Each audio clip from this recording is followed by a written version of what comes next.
बिस्मिल्लाहिर्रहमानिर्रहीम। अस्सलाम वालेकुम। हमने पाइथन प्रोग्रामिंग लैंग्वेज को सीखना स्टार्ट किया है और इस मॉड्यूल के अंदर हम अपना पाइथन का पहला प्रोग्राम बनाएंगे, उसको रन करेंगे और उसको डिस्कस भी करेंगे। तो पहली चीज़, जब आप पाइथन को दूसरी प्रोग्रामिंग लैंग्वेजेस से कंपेयर करेंगे तो इसका सिंटैक्स बहुत आसान है और खाम-खा की पाबंदियाँ नहीं हैं। इसमें एक बहुत बड़ी पाबंदी जो पुरानी प्रोग्रामिंग लैंग्वेजेस में होती थी, वो ये होती थी कि हर सेंटेंस के बाद हमने सेमीकोलन लगाना है और अक्सर प्रोग्रामर्स शुरू में सेमीकोलन लगाना भूल जाते थे और फिर जो एरर आता था उस एरर को ढूंढते रह जाते थे। पाइथन के अंदर ये एरर नहीं आता। तो हम चलते हैं अपने फेवरेट एडिटर की तरफ और पाइथन का पहला प्रोग्राम लिखते हैं। यहाँ पे हमने जुपिटर नोटबुक का एडिटर खोला हुआ है, जिसको हमने पिछले मॉड्यूल में देखा था कि हम एनाकोंडा कंट्रोल पैनल से भी उसको खोल सकते हैं और विंडोज़ के अंदर सर्च करके डायरेक्टली भी जुपिटर नोटबुक को खोल सकते हैं।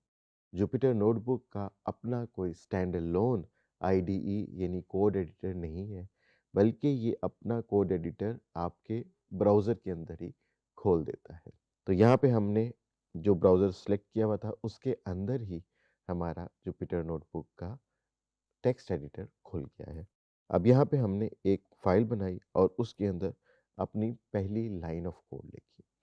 इस फाइल को हम सेव कर सकते हैं। तो यहाँ पे हम जाके सेव नोटबुक एज से हम करेंगे। तो यहाँ पे वो हमारा हमसे फाइल का नाम पूछेगा, जो कि हमने पाइथन इंट्रो डॉट IPYNB रख दिया। अब पाइथन के अंदर डिफरेंट एक्सटेंशंस यूज़ होती हैं, जिनमें से दो एक्सटेंशंस काफ़ी कॉमन है। एक है py की एक्सटेंशन, जिससे पता लगता है कि ये पाइथन की कोड फाइल है, और दूसरी है IPYNB की एक्सटेंशन, जिससे पता लगता है कि ये जुपिटर नोटबुक की कोड फाइल है। .py की जो फाइल होती है वो हम विजुअल स्टूडियो कोड में या पाइचार्म में चला सकते हैं और उसको एडिट भी कर सकते हैं। IPYNB जो है ये जुपिटर नोटबुक की ख़ास एक फॉर्मेट है। ये दूसरे एडिटर में भी चल जाता है। इसके अंदर ख़ास बात ये है कि हम कोड के सेगमेंट्स बना सकते हैं, दरमियान में टेक्स्ट के भी सेगमेंट्स बना सकते हैं और हर सेगमेंट को इंडिविजुअली एग्जीक्यूट करके उसकी आउटपुट देख सकते हैं। और जहाँ पे हमें आउटपुट पसंद ना आए, उस सेल के अंदर हम चेंज करके उस सेल को दोबारा रन करेंगे तो सिर्फ वही सेल रन होगा, पूरा प्रोग्राम रन नहीं होगा। .py फाइल जब हम बनाते हैं तो उसके अंदर हमारा सारा का सारा कोड एक ही कोड सेल के अंदर आता है। जब हम उसको रन करते हैं तो हमारा पूरा का पूरा कोड इकट्ठा रन हो जाता है। तो हम उसको स्टेप वाइज उसको रन करके नहीं देख सकते। जब हमने कोडिंग करनी है और कोड में डिफरेंट एक्सपेरिमेंट्स करने हैं, तो हम जुपिटर नोटबुक को यूज़ करके इस तरह का कोड चला के स्टेप बाय स्टेप देख सकते हैं। .py फाइल्स हम जब बनाते हैं, जब हमने अपने कोड को डिप्लॉयमेंट की तरफ लेके जाना है, क्योंकि सर्वर के ऊपर डिप्लॉय करने में .py फाइल्स जो हैं वो बेहतर परफॉर्म करती हैं। सर्वर पे डिप्लॉयमेंट को हम डीबग नहीं करते, डीबग हम अपनी मशीन पे कर चुके होते हैं। सर्वर पे हम डिप्लॉय करके उसको रनिंग फॉर्म में ले आते हैं। यहाँ पे डीबग करने का मतलब ये होता है कि अगर हमारे प्रोग्राम में कोई एरर आए, जो कि जब हम शुरू में प्रोग्राम लिखते हैं तो उसमें एरर्स आ जाते हैं, उन एरर्स को देख के हम उसको ठीक कर सकें, इस प्रोसेस को हम डीबग कहते हैं। तो यहाँ पे हमने IPYNB अपनी जो फाइल है उसका नाम रख दिया पाइथन इंट्रो, और इसको फिर हम सेव कर देंगे। हम इसको पहले से सेव कर चुके हैं। यहाँ पे हमारे पास .py फाइल सेव करने का ऑप्शन नहीं है, क्योंकि जुपिटर नोटबुक सिर्फ IPYNB फाइल के साथ काम करता है। फ्यूचर में जब हम पाई फाइल्स के साथ काम करेंगे विजुअल स्टूडियो कोड में, तो उस वक्त हम उन फाइल्स को हैंडल करना भी सीख लेंगे। अब यहाँ पे जैसे हमने कहा कि जुपिटर नोटबुक की जो फाइल्स होती हैं उसके अंदर कोड हम कोड सेल्स के अंदर लिखते हैं। तो यहाँ पे हमारे पास पहला कोड सेल मौजूद है। यहाँ पे हम अपनी पहली कमांड लिखेंगे, जो कि है प्रिंट की। प्रिंट की कमांड जो है वो स्क्रीन पे आउटपुट दिखाने के काम आती है। तो जब भी हम प्रिंट की स्टेटमेंट लिखेंगे तो इसका मतलब है कि हम पाइथन को ये बता रहे हैं कि हम स्क्रीन पे कुछ डिस्प्ले करना चाहते हैं। प्रिंट के बाद हम पैरेंथेसिस देते हैं, यानी 2 ब्रैकेट्स देते हैं। उस ब्रैकेट के अंदर हमने पाइथन को ये बताना है कि हम क्या प्रिंट करना चाह रहे हैं।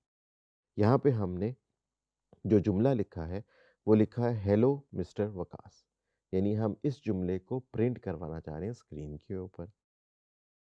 प्रिंट का यहाँ मतलब ट्रेडिशनल अंदाज में किसी प्रिंटर पे प्रिंट करना नहीं, बल्कि स्क्रीन प्रिंटिंग को भी पाइथन में प्रिंट ही कहते हैं, जिसका मतलब है कि स्क्रीन पे डिस्प्ले कर दिया जाए। तो यहाँ पे हेलो मिस्टर वकास जो है, क्योंकि ये एक इंग्लिश का सेंटेंस है, तो हम इसके दोनों तरफ डबल कोट्स लगा देते हैं। डबल कोट से पाइथन को ये पता लगता है कि इसके अंदर जो हम चीज़ लिख रहे हैं, उसके अंदर कोई नंबर्स या डेटा वगैरह नहीं है। ये सिंपल एक इंग्लिश का सेंटेंस है और पाइथन ने इसको इसी तरीके से स्क्रीन के ऊपर डिस्प्ले कर देना है। इस जुमले के एंड पे हम देखें तो हमें सेमीकोलन नज़र नहीं आता, जो कि पुरानी प्रोग्रामिंग लैंग्वेजेस जो हैं, डिफरेंट प्रोग्रामिंग लैंग्वेजेस, वो रिक्वायर करती हैं। अब हमने ये कोड लिख तो लिया, अब हम चाहते हैं कि हमारा कंप्यूटर इस कोड को रन करे और इसकी आउटपुट हमें बताए। तो यहाँ पे हम ऊपर एक प्ले का बटन है, जिस प्ले के बटन से हम इस कोड सेल को रन कर सकते हैं। इसी तरह हम शिफ्ट और एंटर दबा के भी इस सेल को रन कर सकते हैं।